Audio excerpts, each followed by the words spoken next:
Une journée de solidarité en plus?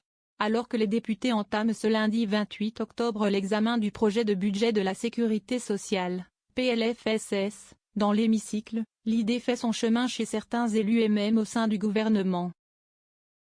C'est une proposition très intéressante, qu'on instruit et qu'il faut regarder de près, a confirmé le ministre de l'Économie Antoine Armand le 27 octobre. L'idée a été mise sur la table fin septembre, dans un rapport du Sénat sur les EHPAD. Alors qu'entre 2020 et 2023, le nombre d'établissements déficitaires a plus que doublé, les sénatrices, Ropi, LR et Elvi, à l'origine du rapport préconisaient la création d'une deuxième journée de solidarité, qui pourrait se traduire par la suppression d'un jour férié, avec à la clé 2,4 milliards d'euros de recettes supplémentaires. En plein débat sur les finances françaises, l'idée est peu à peu reprise. D'abord par l'ancien ministre de l'Intérieur Gérald Darmanin, qui dans une interview aux Échos disait tout le mal qu'il pensait des pistes d'économie du gouvernement Barnier et faisait part des siennes. Pour travailler plus, j'ai aussi des propositions comme la suppression d'un deuxième jour férié dans le public comme dans le privé, déclarait-il le 6 octobre. Vendredi 25, c'est la sénatrice, Union centriste, Elisabeth Doineau, rapporteure du PLFSS, qui en remettait une couche. À titre personnel, j'aurais été beaucoup plus favorable à une journée de solidarité en plus qu'au report de l'indexation des retraites sur l'inflation, faisait-elle valoir sur Public Sénat. Une proposition pour créer de la richesse. Sans vouloir renoncer au gel des pensions, le ministre Antoine Armand n'a pas fermé la porte à la création de cette nouvelle journée de solidarité, une proposition qui a le mérite de créer de la richesse. En France, on travaille moins que dans les autres pays, or, qu'est-ce que nous voulons faire aujourd'hui? Renforcer le pays en créant de la croissance. On a besoin d'une plus grande quantité de travail.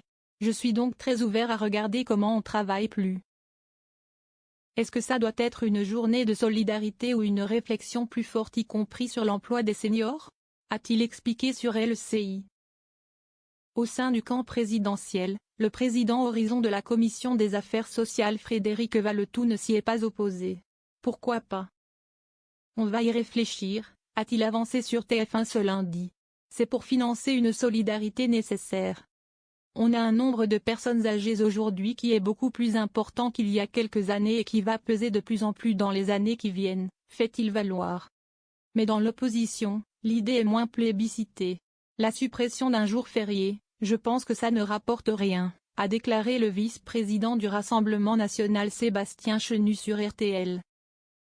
Interrogé sur France 2, le président du parti le péniste Jordan Bardella a préféré esquiver.